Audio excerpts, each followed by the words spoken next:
जुन्नर तालुक्याच्या पूर्वेला असणाऱ्या वडगाव कांदळी गावातील महादेव मंदिरावरच्या शिलालेखाविषयी तुम्हाला माहिती आहे का? वडगाव कांदळी यांनी कांदळी गावाच्या जवळच असणाऱ्या मोकसबाग या ठिकाणाच्या नावाविषयी तुम्हाला माहिती आहे का? पहिला बाजीराव पेशवे आणि मल्हारराव होळकर यांचा याच्याशी काय संबंध आहे हे तुम्हाला माहिती आहे का?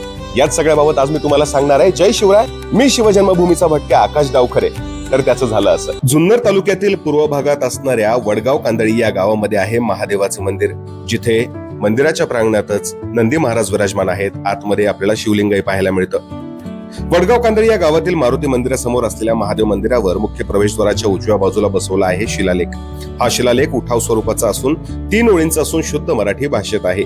काळाच्या ओघात वातावरणामुळे तसेच रंगरंगोटी केल्यामुळे शिलालेखाची काही अक्षरं झिजलेली असून पुसट झालेली आहेत. या शिलालेखावर लिहिलेल्या माहितीनुसार शालिवाहन शके 1766 म्हणजे 11 मे 1844 या दिवशी या मंदिराचा हा शिलालेख जो काही आहे तो बसवण्यात आलेला आहे. आणि त्याच्यावरती लिहिल्याप्रमाणे श्री महादेवाच्या चरणी तत्पर असणारे श्री लक्ष्मण, त्यांचं आडनाव दुर्दैवाने येत नाही, कारण तिथील त्यांच्या आडनावाचा जो शिलालेखाचा दगड आहे तो झिजलेला आहे, स्पष्ट दिसत नाही.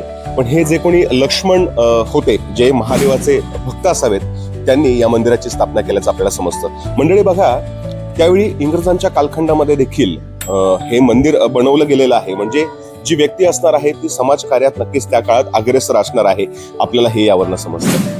या परिसरातील मोकसबाग या गावाच्या नावाची पण वेगळीच गंमत आहे. ज्यावेळी पहिल्यांदा पालखेडची लढाई झाली आणि त्याच्यामध्ये मल्हारराव होळकर यांनी मैदान गाजवलं, यावर खुश होऊन पहिल्या बाजीराव पेशवेनं मल्हारराव होळकरांना या गावातला मोकासा दिला, या परिसरातला मोकासा दिला आणि त्याच मोकासा या पद्धतीवरनं या गावाचं नाव मोकसबाग असं पडलं. म्हणजे बघा, मोकसबाग या गावाच्या नावाचा संबंध साक्षात पहिले बाजीराव पेशवे आणि मल्हारराव होळकर यांच्याशी थेट सांगता येतो. याविषयी तुम्हाला माहित होतं का?